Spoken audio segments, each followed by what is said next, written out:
All right, let's talk about some allylic halogenation. All right, so first, an allele is when you have a double bond. You have a carbon-carbon double bond connected to another carbon. So an allylic carbon is the carbon adjacent to the carbon-carbon double bond. So it will be this carbon. This will be your allylic carbon right here. Okay. So it says that what's it called?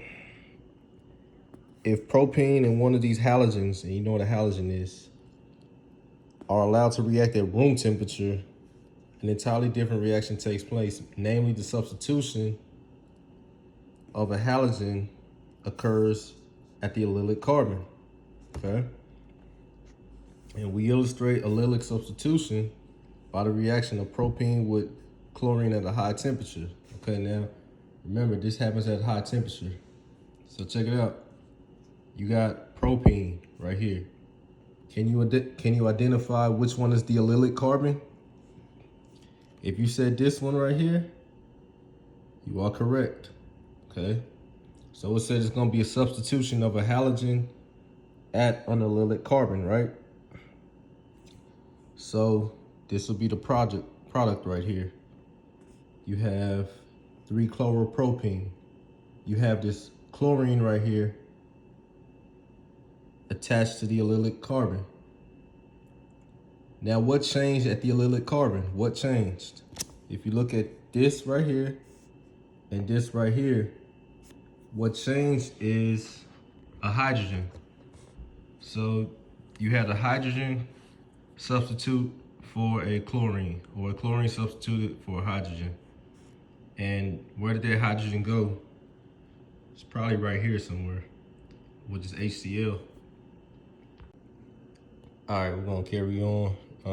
Let's see. So right here, under high temperatures, under the high temperatures used in this reaction, the concentration of bromine radicals. Now remember what a radical is. Okay, it becomes much higher than at room temperature. This greatly accelerates the substitution reaction, which occurs by radical halogenation mechanism. At room temperature, there are far fewer radicals and electrophilic addition is observed. I'm gonna repeat that. Under the high temperatures used in this reaction, the concentration of bromine radicals becomes much higher than at room temperature. So what does that mean? If you have a lot of radicals, what are you probably gonna have? You're gonna have a radical chain reaction, right? So you're gonna have initiation, propagation, and termination. All right, I'm gonna keep going.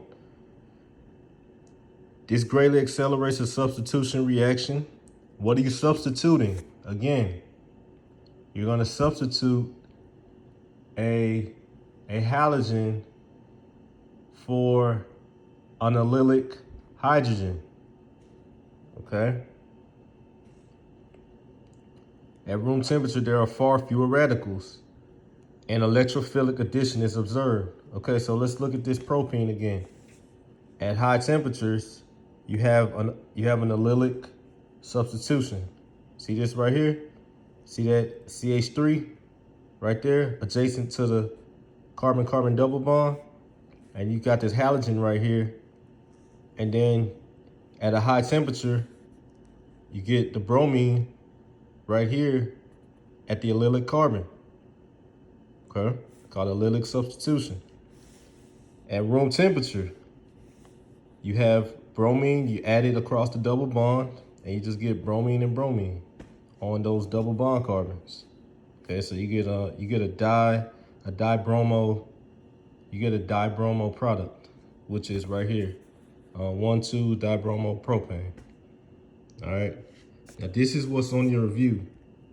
A useful way to carry out allylic bromination in a laboratory at or slightly above room temperature is to use the reagent N-bromosuccinimide, and you can just call it NBS, in dichloromethane. All right, so you use NBS and dichloromethane. Reaction between an alkene, okay, because remember this test is alkenes. Alkene and NBS is most commonly initiated by light. This reaction involves a net double substitution.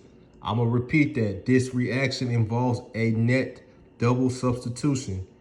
A bromine in NBS and a hydrogen in the alkene exchanges places. All right. This is your alkene right here. You see that? Cyclohexene. This is your NBS. Okay. Then you get, this is the product right here. So what did you get? You got a bromine group right here. And then you got the hydrogen right here. They switch places. Okay. So let me ask you, this carbon right here, right next to the double bond, this carbon right here, what is it called? That's called the allylic carbon. Or it's also gonna, well, I'm not gonna touch on that yet, but I'll touch on that in a second. So right here, you see this, the allylic carbon right there? Bam, right there, the bromine right there. So what left? How many hydrogens are right here? There's 2. How many hydrogens are right here? Now there's 1. Where did that hydrogen go? It went right there. Simple, okay?